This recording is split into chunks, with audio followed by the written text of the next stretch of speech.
Today on Farming the Future, we take a trip to Nakwero Mixed Farm along Kayunga Highway, another successful project by Professor Gordon Wavamuno.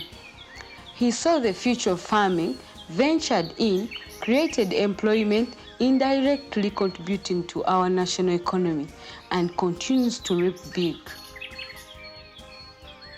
This project gives you an idea of how a mixed farm can be grown a step at a time. Nakwero Mixed Farm is not just a farm. Its success has made schools and institutions to prefer it for academic research, vocational internship, and hands-on experience for learners.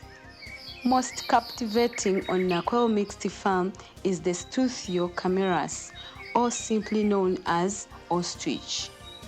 Ostriches are large, flightless birds with long legs and long neck. Male ostriches are called cocks or roosters and are bold black in color. Females are called hens and are light brown and gray. A group is called a flock. Ostriches are bigger than any other bird in the world, grow up to 9 feet or 2.7 meters tall, and can weigh up to 145 kilograms. The ostrich is the only bird that has 2 toes on each foot.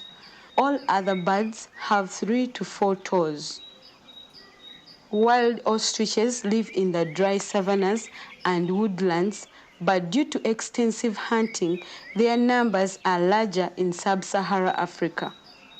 However, these birds can also be found in captivity all over the world, like in Nakwero Mixed Farm. To rear or keep the ostrich, one should have a parent stock in any form, either eggs or chicks, depending on what you can afford. A reasonable space or land is required and should be a little bushy and quiet. Machines for reproduction and quick multiplication of the chicks. But the most important requirement is a license from Uganda Wildlife Authority and a specialized and certified animal doctor. On the challenges and benefits of rearing ostriches, Dr. Jemba explains. Sanso kulaba ssebo. Amanya go gwani? Amanya nze Dr. Jemba Moses. Okolangani? Okolanga omusawo atwala department ez'ebisolo n'ebinyonyi ku faamu eno. Okay. Kakati wano ndi musanyufu nti nsanzeewo ostrich. Nze the first time gye nalaba ostrich yali mu zoo. Kati njagala otunnyonnyole nga gwe omusawo wa ostrich ogundi authority wagijjawa okubeera ne ostrich ku faamu eno era ogikuumya otya? How have you maintained this ostrich? Kirungi ekibuuzo ekyombuuza ti ostriches zino kyekinyonyi ekikuumibwa mu zoo nga bw'ogambye nti wakisanga mu zoo. Yes, tekyalibadde kirungi kubeera nti tubeera nakyo mu maka kuba okiraba embeera zaakyo si kirungi kweyiraanya nnyo, naye ate bw'oba osazeewo kikolako omukwano ne kimanya nti ono ye muntu andabirira ate nakyo kikkakkana n'embeera eyo.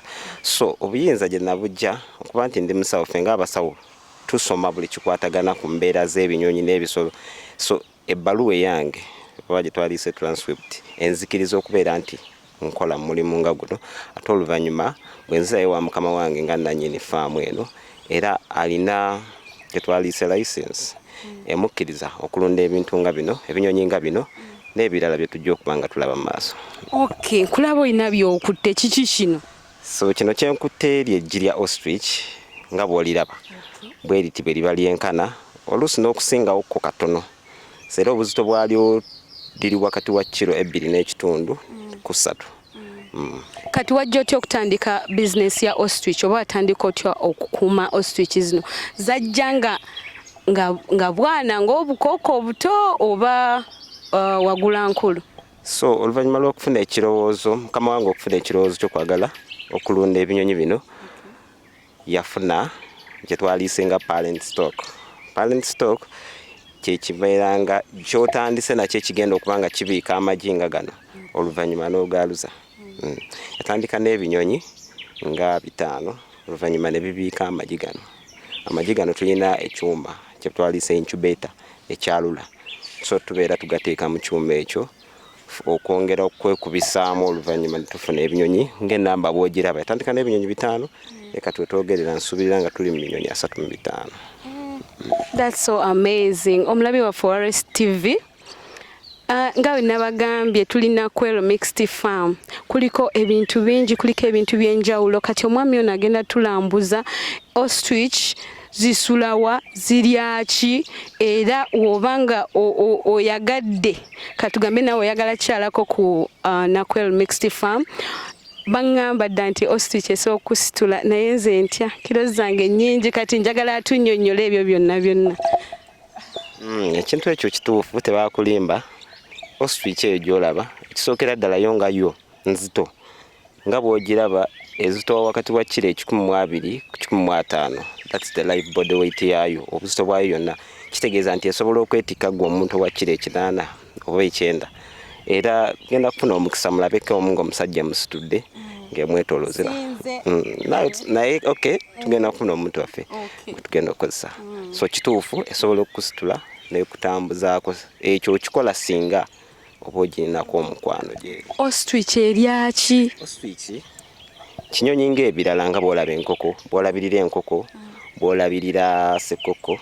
So tuziriisa ku mmere entabule eya maize brand. Maize brand mumumanyi. Tutabulamu fish, that is mukene. Tuteekamu cotton, tuteekamu yes obutini, this silver fish. Tukozesa cotton, abatabula emmere y'enkoko cotton mumanyi. Cotton cake as it is milled. Anti cotton oyogera cotton tumanyi no pamba. Nedda eneba ensigo ya pamba oyo yennyini. So gye bamiringa so ne tugitabula mu bintu ebyo tuteekamu vitamins, twalise premixes n'omunnyo. Tulina n'ekirungo ekipya kati katale ekitibwa concentrates. Concentrate kirungo kirungi kikola bulungi nnyo tusobola okukitabula okusobola okugroominga ate ezibadde ento okuba nti zituka ku speed. Ostrich nazo ziryanga ffe kyamisana kyaggulo simanya breakfast oba ekintu ekyo yes zikikola okwagala okulabisa omutindo gw'obulungi. Tusinza okusalawo nti buli kumakya saawa kasiteweremu ey'okumakya nga gwe bw'ozuuka nti nze saawa 3 n'okuba nga nywa caayi kikole nga kyalubeerera nti kumakya saawa emu nzuwa ekyenkya kitwalisa emmere esooka kironga okusinziira ku bungi bw'olina then n'amazzi then in the afternoon osobolera still okuzongera emmere eyo oba noleeta greens nga cabbages zirya sukuma wiki zirya even these other grasses. Yes, it must be a balanced diet. So when you're formulating that feed okubeera so balanced with proteins, carbohydrates, then vitamins, then water. So olina okibalancing ekintu ekyo. Okay. Omulabi wa Forest TV tukyalina Kwero naye nze kyemanyi buli kintu kibeeramu challenges oba obuzibu. Katwagala tunnyonnyole buzibu ki bwasanze mu kulunda ostrich na some of the benefits. So obuzibu bwe tusanze nga tulabirira ebinyonyi bino ekisookera ddala nti byo nga bw'obiraba nti binyonyi bikambwe toyinza kumala gajja tebijja kugoba. Eyo kyalibadde challenge emusinga omuntu omulala yenna atalinze oba atali mukulu oli azikola ki azifaako oyingiramu zisobola okukolako obulabe n'okukutta. Yes, kituufu. Zisobola okukola danger yonna, accident yonna gisobola okutuusaako kubanga tezikumanyi. Eyalibadde gundi emu ku bantu abeetooloddewo singa oba nga oyingiddemu. Ekyokubiri nti wano nga zikyali nto wano awo mu buto bwazo. So yeetaaga care y'amaanyi okusobola ogijjamu ogifuula kyoyagala. Ate benefits ebirungi bye tufunyeemu ebinyonyi ebyo nga bw'obiraba tubifunyeemu kuba abantu nga mmwe n'amasomero gajja okulambula ebintu ng'ebyo. Ebinyonyi nga bino abaana babyagala nnyo, so mu ngeri eyo tufunamu akasente ate akatuyambako okulabirira ebintu ebirala ku faamu. So ekintu ekirala kye naaligambye ate kyakulya nga kyo. Ostrich bagirya. Yes, tulina abakulabamu ba ordalinga, so they slaughter basala nga bamaze okukola order n'egenda. Kinyonyi ng'enkoko nga ssekkoko ate kirungi nnyo kirimu ebirungo ebiriisa eby'amaanyi okusinga ku bintu biri. Aba wildlife babakkiriza okutta ostrich? Tebakkiriza era tekittibwa nti ogisse ng'okola ki? Yeah, it's not advisable. Okay, before nga tetunnagenda mu ride, we are going to enjoy. Nze nabagamba dda nti agriculture is wealth. Okulima bugagga era kati omwami Jemba njagala otunnyonnyole. Woba ogisaze evaamu kiro nga mmeka? Bwe tuba ekinyonyi ekyo kisaliddwa kati nga bw'olaba ekinyonyi ekyo tukubuulidde nti live body weight yayo oba obuzito bwayo bwonna ezito wakati wa kiro 12 ku 15. So singa tuba tusaze kakasi weight gye twaliisenga ennyama yo kisubira okuzitowa kiro nga tuggyemu the intestine content amagulu all what kisubira okuzitowa kiro 10 ekikuwa. Suppose ente evaamu kilo zimeka? Ente kisinziira nayo. Ezimu inzo okwesanga eri mu kiro 12, 10 n'ez'ekinaana gye ziri ng'ogisaze. Kakati buli kiro tugitunda ssente nga mmeka? Kiro eyo edipendinga ku dola. Babasajja abagigula bagitwalira mu dola. Dola bw'eri erinnye automatically ne miti eba erinnye ebbeeyi. Kati nze okugula ennaku ero kiro ya ostrich nagenda mu forex nkwate sente zange nzikyuse nziteeke mu dola ndyoke ewuwo. Si kyangu ng'omuntu ng'omu okujja nti njagala kiro yaki kuba tetuba nayo emala kukolebwa order. Tumanya nti they can take all the meat. Yes. Kale wangambye ostrich esoositula? Yes, esobola okusitula. Kati nze nagambye nze sibirimu ebyokusitula. The other obvious birds on Nakwel Mixed Farm include turkeys, guineas, ducks and croilers. The croiler breed of chicken is steadily changing poultry farming in Uganda, as Dr. Jemba explains. Kakati tunyonyole ku muddo guno gukola ki? So omuddo guno tugukozesa nga supplement mu nkoko. Gulimu greens, gulimu vitamins mu gwo nga gwo, gulimu some small trace elements mu gwo. So gutuyamba bwe tuba tumaze okufeedinga enkoko zaffe nga tumaze oziwa maize brand. So tugusibamu mu kiyumba kyazo ng'omukyalo oyo bwe mulala kyakola agusala n'agutwala n'agusibamu enkoko ne zigulya. Nezibeera nga zizanya mu process eyo zigufunamu okitegeera. So bwe tuba tukozesezza guno oyinza okugamba nti tuzwa guno gwokka. Tulina kye tuyita dodo mu Luganda bamumanya abantu. So osobola okumuyiwa beedi n'obeera ng'ogusalira enkoko zo. Oba sukuma wiki naye gyali ojja mulaba bedding weeri awo. So gyonna supplements middo. Gukula gwokka oba mugusimba era mugusimba mugugulawa oba ensigo muzigulawa? Tugusimba nga bw'olaba kati eno nnimiro yaagwo. Ensigo etundibwa era ogenda mu dduuka n'obuuza Russian confre ensigo nga bw'onoogenda okugula akakebe k'ennyaanya nagwo bw'ogunoonya nti njagala omuddo gwe bayita Russian confre ogusimbibwa nga gwa nkoko bagukuwa n'ogutwala mu bed n'ogugira bulungi then ne gukula n'ogugyamu n'ogusooka oguleeta ku mother garden then oluvannyuma sobola n'okugira kati nga bw'ozze sobola ogaa nti oyagala tusobola okukuulirako ne tukuwa just roots ziri n'otwala n'osimba nazo zisobola okudda. Kyogamba baba bagusazeeko gumala ne gukula gukomawo bulungi era kyetukola golooza twagusimbye eggulo twakagusalako emirundi nga 10 nga tusala ku kikolo kyekimu wadde enkuba tetonye guli resistant nnyo ku mbeera y'obudde omusana bwe guba gwaka gwo gukula. So zino z'enkoko zaffe twaliise ennansi zimukola mutya? Is it improved the local ones? Yes. Yes. They are these ones you see. So basically so they're not 100% local? No. So kyobadde obuuza kyekyo ennansi ennongooseemu oba improved local ones era bweziti bwe zifaanana. Ekiyumba kyazo ensiba y'omuddo ogwo guli gwe tulabye ebweru yeeyo nga ziri mu kulya omuddo ogwo. Mulungi nnyo okuba zikolerako exercise zibuuka ne zizanyirako ate era nga zigufunamu. Bwe zimala okulya maize brand waazo oluvannyuma bateekamu omuddo ogwo ne ziguyamba okubeera nti zongera okukula obulungi nga bwe twali zeetaaze. Ffe tumanyi bulungi nti ekintu ekiba kiri loko, we believe that it is too resistant. Zino enkoko nazo zirwala? Kituufu, ekintu ekiri loko wadde mulowooza nti tekirwala mwenga mmwe, naye kirwala. Ekisibo kyonna kakibe kya nte, kakibe kya mbizzi nga z'olabye wansi eri oba embuzi, buli lwe kyala nga kingi mu kifo kimu n'obulwadde obukirumba butera okubeera nga tebuvaawo. Kati buli lwe tukuŋŋaanya enkoko zino tuziteeka mu kifo kimu n'obulwadde bwazo bujja, era tufunye okusomoozebwa nti obulwadde obwo buzze bujja, naye tugezaako okubuziyiza nga tuyita mu kugema endwadde nga Newcastle, tugema gumboro, tugema typhoid. Enkoko zirwala typhoid? Yes, zirwala ebiddukano. Kwolabira ebiddukano kati osanga ku mipiira gino nga zifulumyeku kalimbwe, ziddukana ku kalimbwe owa kitaka. Nga w'amazzi nnyo.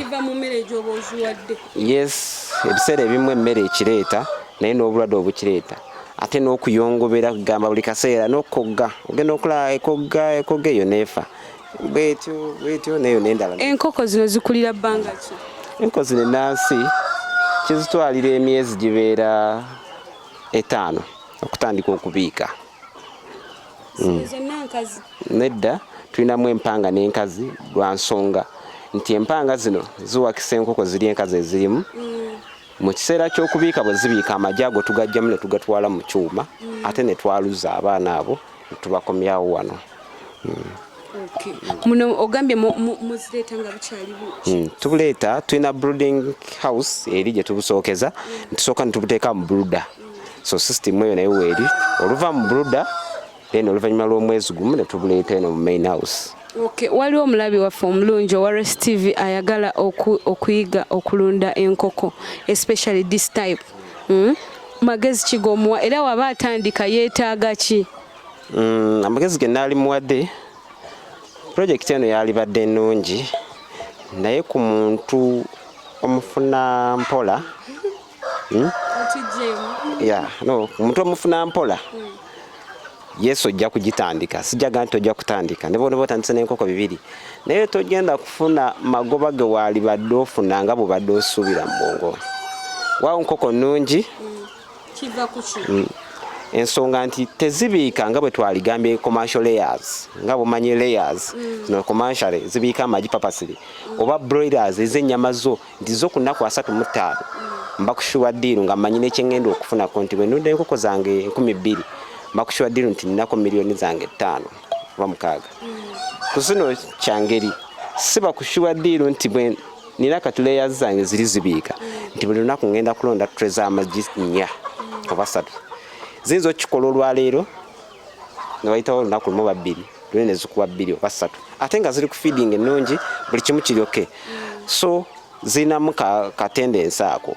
So saagala otandike kuzirunda ogambe nti ate enkoko zange tezifuna bulungi. Waawo ate era nsobola okugamba nti genda mu maaso kuba kyekirowoozo kyo kyoyagala ospecializinze. Kyenakulaze emmange nti omuntu beera ne specialization nti kuguka mu kintu kimu. Bwe mba nsazeewo nti nzirunda for business kufuna ssente, zirunde mmanye nti bwempe za formats nga ziri ku feeding ennungi ntundiraawo. Ostriches are omnivores, meaning they eat both vegetations and meat, although they prefer plants, especially roots, seeds, and leaves. Ostriches also eat locusts, lizards, snakes, and others, but at Nakwel Mixed Farm, they are fed on mixed foods, silverfish, cotton cake, also called cotton seeds. Their feeding schedule could go as high as 3 meals a day with water. An ostrich lays eggs that are 15 centimeters or 6 inches in diameter and can weigh 1.3 kilograms. Both males and females sit on their eggs for 42 to 46 days until they hatch. Ostrich offsprings are larger than any other baby birds. Its chicks can be as big as chickens. They both share the responsibility to grow the young ones. By 6 months, A chick is almost at its full-grown height. At 3 to 4 years, it will reach maturity stage. An ostrich can live 50 to 75 years, but in Nakwero, it's 30 years. Kakati mukulu Jemba wangambye nti lino lyeggi lya ostrich. Lino lye livaamu ekintu ekyo ekinene. Lino lye livaamu ekinyonyi ekyo nga bw'okiraba. Kati eggi lino lirina mugaso ki? Eggi lino ng'ovudde ku kwaluza ostrich endala. Kati nga ggwe omulunzi wa ostrich ofunira wa mu ggi lino? So eggi lino liringa bw'olaba amagi amalala ng'ag'enkoko oba ssekoko. So lyo enjawulo gye lirina nti likaluba ate ekirala nti kontenti yamu oba ekyomunda kya mugaso eri emibiri gyaffe. Kirimu ekirungo ebyenjawulo nga protein content erimu ya mugaso eri emibiri gyaffe n'abaana abato. So bw'oba ogiridde so nungi nnyo esobola okuzimba omubiri so n'okubrain boostinga obwongo. Fumbe oba so enkola ennyangu kyalibadde nti olifumba naye engeri gye liri nti litwalako akabanga. Olifumbira bbanga. So bw'oba ofumba kyetaagisa nti lyetaaga omuliro nga mungi. Ebijanjalo kiyinza okutwalira like 2 hours. Cooking this. Okulaba nti liboilinga bulungi lijja bulungi. Then bw'oba toyagadde kulifumba still osobola okulijjamu content ey'omunda n'olyasa nga bwe tukoze wano nga bwe twakoze wano. So ekintu kino tetwakikola okujjamu content eri ku lwansonga ti n'ekyokungulu tukyagala. Ekintu kino tukyongerako kye twaliisenga value addition mu mutindo. Tusobola okukidesigninga nga obukufu bw'abakyala necklaces. So designers they know oba oluusi n'okukolamu logos ez'enjawulo naye ng'okoze mu shape ya kintu kino ate n'okijjamu ssente ennungi. Kaakati eggi lino nze omuntu omuto ddimalawo? Omuntu omuto lisobola ddimalawo lwansonga nti content yaalyo lizitowa kilo 3 oba 2 n'ekiro. Osobola okulya kilo 2 n'ekitundu ez'eggi kitegeeza nti tosobola content munda. Ne bw'oba ogiggyemu owulira nti nzito kitegeeza nti bw'oba ogiflying tosobola girya n'ogimalawo lisobola okugabanyizibwa mu bantu nga 10. Agriculture is wealth. That's the show you're watching on Rest TV. Now, I'm so convinced by Jemba that in this small thing has 3 kilos. Let's say kilos of meat. It's very small, but with the kilos. Now, I want to find out nti wobanga lineggi olyasizza ofumbira mu sepiki yenkana etya kubanga 3 kilos wano ndabanga nga akatono kati nyinza oteekawo kasepiki akatini ne lijjula ne liyiika eri. Kituufu bw'obanga olyasizza kyetaagisa n'ogeraageranya entamu kimu eriyinza okujja kuba bw'eba olisiika lizimba libanga lyotaddemu oba ekizimbulukusa kitegeeza nti singa oba okozesa akatamu nga katono tekajja kumala. Kitaagisa n'ogeraageranya n'ofuna ekintu entamu erisobola okubeera n'olisiikira. Tweyanzeege nabadde njagala okwongerezaako wantu wano nataddewo eggi lino olowooza lwa nsonga ki? Nabadde mmanyi oba twalisanzeewo. Nalitadde wantu wano ebinyonyi bino nga bw'obiraba bwe biba bituusa mu sizoni yaabyo ey'okubiika kirima ekinnya oba kidiigingawo ekinnya tekyagala kintu kyonna kikoona ku ggi lyakyo ng'era bw'olaba embuga eno ekinyonyi bwe kino bwe kikola ne kituula ne kibiika eggi eryo eryawo tijja bwe kityo. Kati how safe are we that tukutte amagi ga ostrich ate tezinakola attack? So they know. They say a crowd. Abantu abaliwo ate liraba n'abazikolamu nga weebali. So awo tezisobola kukola buzibu bwonna. Waliyo ebintu ebirala bye tusobola okujja mu gym apart from eating it? Tubanga tuli bitya? As in inside content tufunamu everything. Yes. Tufunamu okusingira ddala proteins. Okay, apart from eating, yes. Apart from eating, let's say nawulidde oyogera ku jewelries. Yes. Waliwo hotels endala zengendamu nensanga such things ku maybe the entrance oba ku compound kati nkitwale nti all that is eggs of ostrich. Yes, kisobokera ddala nawe osobola okitwala ku TV yamwe. You design your TV logo. Okay. In the form of the ostrich egg. Nenga okozesa share. Tweyanze ga manager ejiba lituwadde tugenda designinga ko logo yaffe. Let's first enjoy the ride on an ostrich, then finally we shall move to another activity or another animal that we have to study about. It is amazing that an ostrich's thin legs can keep their large bodies upright.